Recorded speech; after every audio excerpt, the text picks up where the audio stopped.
President-elect Donald Trump has appointed a border czar. It is Tom Homan, and earlier today, he joined me right here on the set. Nice to see you. Nice to see you. You got the biggest job there is in the government right now, I think, as border czar.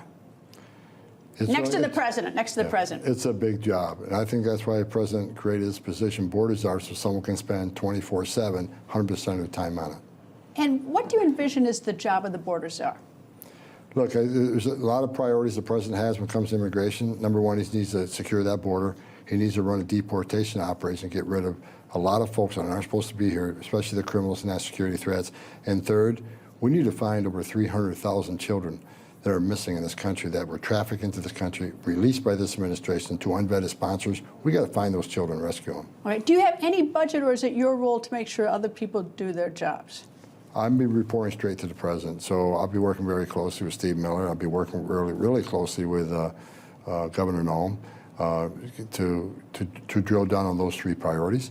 So I'm like a senior policy advisor. I'll be at the White House, and I'll be developing plans, developing strategies, how to take care of all three of these things the president wants to take care of. Governor Newsom, who's going to be Secretary of Homeland Security, got a big job on her plate at Homeland Security. I take you haven't spoken to Secretary Mayorkas, who, for whatever reason, he has not seen the border as quite the crisis that I think the American people have. Secretary Mayorkas is an embarrassment to the position he holds. You know, they came in, they took the most secure border in my lifetime. I've done this since 1984. I started as a border police in 1984. I've worked for 6 presidents.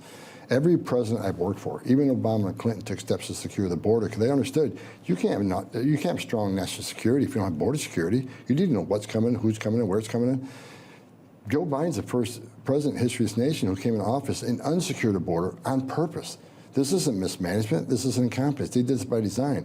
And Secretary Mayorkas, he's the architect of this. And you know, millions of people are released in this country without proper vetting.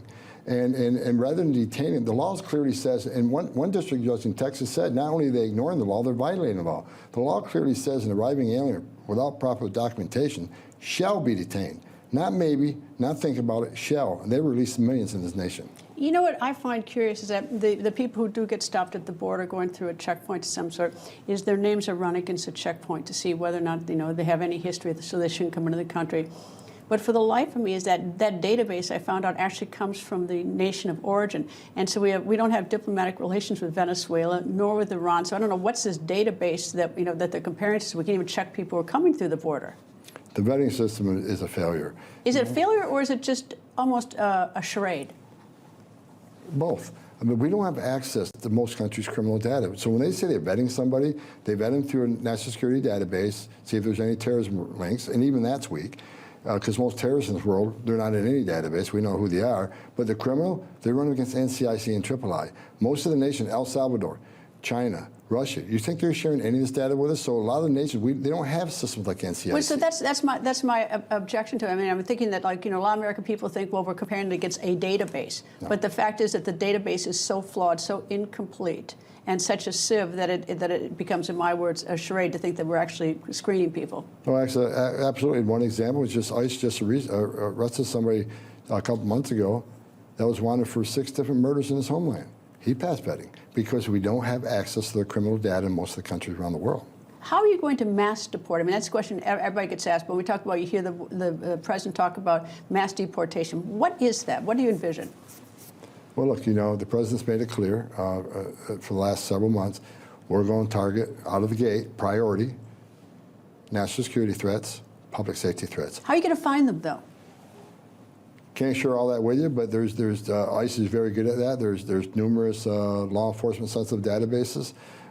Everybody has a footprint. You have a footprint. I have a footprint. Many people have footprints, and that's what we're going to be looking at. I can't share the details with it because law enforcement is sensitive, but we have our way to find people. Are you saying you know where they are?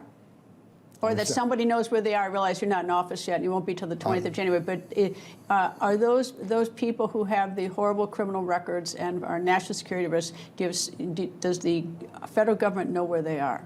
Many of them, they don't. But we're going to find them, and there's ways to find them. All right. How are you going to find those children? That's the most difficult part of it, right? Because they don't have a footprint. They don't have a digital footprint anywhere. They don't have a driver's license, not paying utility bills, they don't have a credit. So they're going to be tough to find. So we'll have to run down what sponsor did you release them to? We're going to need to pull data from HHS. Who did you release them to, and who is this person?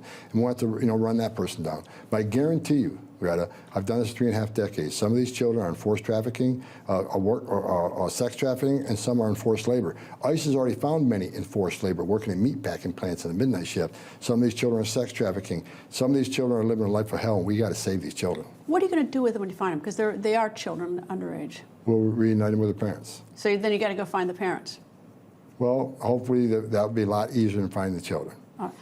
What about dreamers, young people who came to this, I mean, they basically, in fact, the president, I think, has spoken about the fact that people who are dreamers don't know the country that their parents came from. President Trump, in his first presidency, gave a fix for the dreamers. He wanted to help the dreamers, and Nancy Pelosi and Chuck Schumer shut it down because as part of that deal was money for the border wall. So they were so angry about funding the border wall, they let DACA die on the vine. So President Trump, I'm sure, is going to come up with another plan. He came up with a great immigration plan the first time based on merit, but it's still mother, fathers, children, mothers, sons, and daughters are still involved, but they shut it down. So let's hope he comes up with the same plan, because I thought it was a great plan. Mr. Homan, thank you very much for joining us. Thanks Good luck, for sir. having me. You're going to need luck. It's a big job. Thank you. Thank you.